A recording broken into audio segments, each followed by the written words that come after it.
नमस्कार, मैं संदीप तिवारी। मैं बात कर रहा हूं रेलवे रिक्रूटमेंट बोर्ड आरआरबी की। आरआरबी जो अन्य एग्जाम्स है, NTPC, LP, group D, RB, RPF, SI, constable, उन परीक्षाओं को तो बड़े अच्छे तरीके से मैनेज कर रही है। पहले दिक्कतें थी लेकिन अभी सही है। लेकिन इधर भी उसने एक शिक्षक भर्ती निकाली जिसमें शुरुआत से ही कंफ्यूजन था। जब उसने अपना जो है नोटिस दिया, अर्थात नोटिफिकेशन दिया, उस नोटिफिकेशन में उसने पीआरटी में बीएड वालों को शामिल करने की बात करी और उसने प्रॉपर एलिजिबिलिटी क्राइटेरिया में इसको मेंशन भी किया। बड़ा ही एग्रेशन आया, बड़ा उत्साह आया उन बीएड अभ्यर्थियों को जो पहले से भर्ती से बाहर हो चुके थे, प्राथमिक भर्ती में अप्लाई नहीं कर सकते थे। उनके मन में, दिल में एक आस उठी कि चलो ठीक है, फिर से हम बीएड वाले हैं और हमें फिर से एक मौका मिल रहा है, तो अच्छी बात है कि हम प्राथमिक शिक्षक भर्ती में अप्लाई कर सकते हैं और प्राथमिक में अध्यापक बन सकते हैं, 1 से 5 में अध्यापक बन सकते हैं। हालांकि इस पर एक डाउट था, शुरू से ही अभ्यर्थियों के मन में भी था और हम सबके मन में भी था। हम सब ने भी जब इस बात का क्वेश्चन उठाया रेलवे भर्ती बोर्ड से, तो रेलवे भर्ती बोर्ड का भी जवाब था कि हमें कोई दिक्कत नहीं है, हमने जो नोटिफिकेशन में दे रखा है उसी आधार पर हम भर्ती कराएंगे, जबकि सुप्रीम कोर्ट ने इस चीज को ऑलरेडी मना कर रखा था। मतलब वो अपने धर्रे पे चल रहा था। इस वजह से बहुत सारे अभ्यर्थियों ने अप्लाई भी किया, उनकी फीस भी कटी है, बाद में उसे फीस रिफंड करना पड़ेगा, श्योर है, इसमें आप चिंता मत करिएगा। शुरुआत में हम लोग ये भी देख रहे थे कि इनके अंदर बड़ा एग्रेशन था परीक्षा को कराए जाने को लेकर, और एक डेट भी कंफर्म हो रही थी। पहले तो मार्च ही में लग रहा था कि भर्ती इसका एग्जाम हो जाएगा, लेकिन हम लोग को समझ में आ रहा था कि चलो अप्रैल तक इसका एग्जाम देखने को मिलेगा। लेकिन एक प्रश्नवाचक चिन्ह था, ऐसा संभव नहीं हो सकता था। फॉर्म भरते समय ही दिक्कतें आनी शुरू हो गई थी, शुरू से ही। एक तो सबसे पहले जो स्टेट टेट थे उनके मन में डाउट था, जो सीटेट थे उनके मन में डाउट था कि हम लोग अप्लाई कर सकते हैं कि नहीं अप्लाई कर सकते हैं। मतलब स्टेट टेट वालों, मतलब उसमें ऑप्शन ही सीटेट का आ रहा था, तो टेट वालों के साथ फिर एक कंफ्यूजन जो क्रिएट हुई, उसको लेकर के कई बार अपडेट किया गया कि आप लोग इस तरह से भरें। तो बहुत तरह से फॉर्म को अप्लाई करने में दिक्कतें आई, अभी भी दिक्कतें आ रही हैं। तीसरी बार लगातार इस परीक्षा के लिए, एप्लीकेशंस के लिए आपको डेट को फिर से बढ़ाया गया है और डेट को बढ़ने के बाद अभ्यर्थी अभी अगले 5 दिन तक फिर से फॉर्म को भर सकते हैं।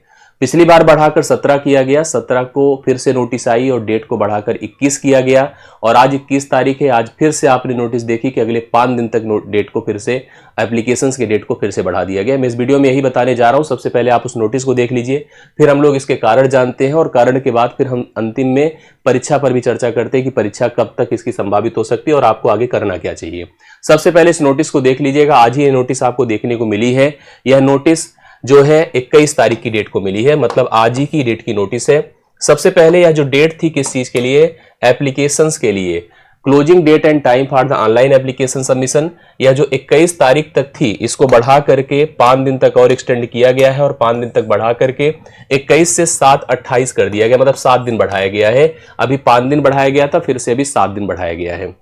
Date for the application fee payment after closing date, 28 तारीख को जब एप्लीकेशन क्लोज होगा तो फीस सबमिशन की जो डेट पहले थी 22 से 23, अब वह 1 से 2, मतलब 2 मार्च तक चली गई है।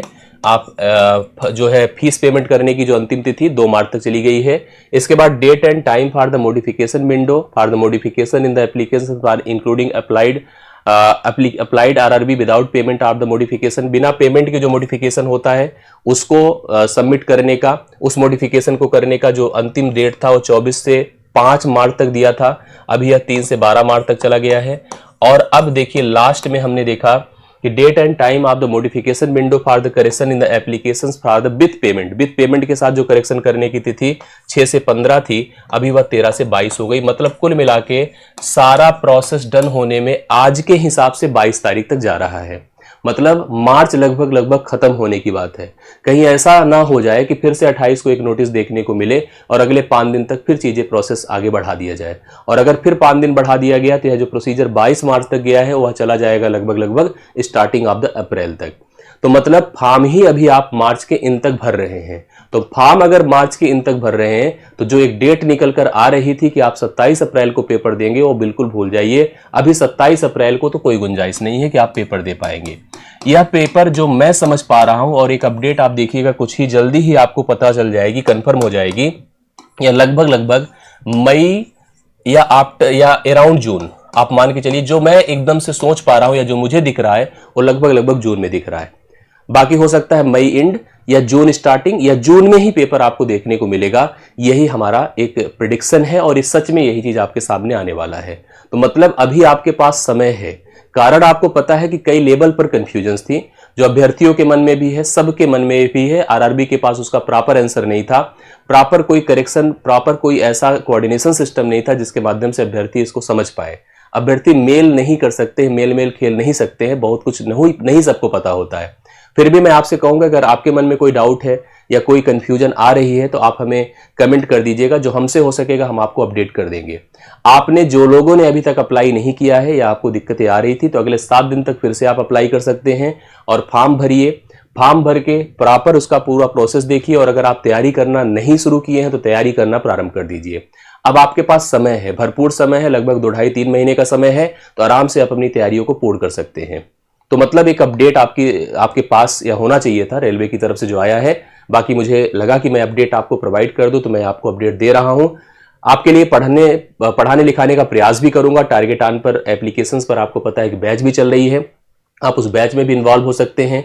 और भी प्रैक्टिस प्रोग्राम और भी मैथ की एक्टिविटी मैं इस चैनल पर भी आपके लिए प्रारंभ करूंगा। आप सभी लोग वहां पर भी जुड़कर एक्टिविटी में हमारे साथ सभी चीज़ों में शामिल हो सकते हैं। बाकी किसी तरह का डाउट कन्फ्यूजन हो तो आप मुझे बताइएगा। बाकी हमसे जुड़े रहने के लिए और हमारी तरफ से कनेक्टिविटी में शामिल होने के लिए आप इस टेलीग्राम ग्रुप को ज्वाइन कर लीजिए। अगर आप नए हैं तो चैनल को भी सब्सक्राइब कर लीजिएगा, आपको इससे बेनिफिट ही होने वाला है। तो चलिए, रेलवे अभ्यर्थियों के लिए एक बार फिर से अपडेट था। मुझे लगता है कि आपको सब कुछ कंफर्म हो गया होगा। आप लोग फिर से देखिए, अगर कोई ऐसी अपडेट आती है तो मैं आपको प्रोवाइड करता हूं। पढ़ना लिखना मत छोड़िए। अब अपना जो सबसे मुख्य अपडेट है आपकी पढ़ाई लिखाई का प्रोसेस है, उस पर आप अपनी इन्वॉल्वमेंट दिखाए रहिए, जिससे कि आपको जब मौका मिले परीक्षा देने का तो आप उस पर सबसे बेहतर कर सके। बहुत बहुत धन्यवाद। Thank you so much. मिलते हैं नेक्स्ट अपडेट के साथ।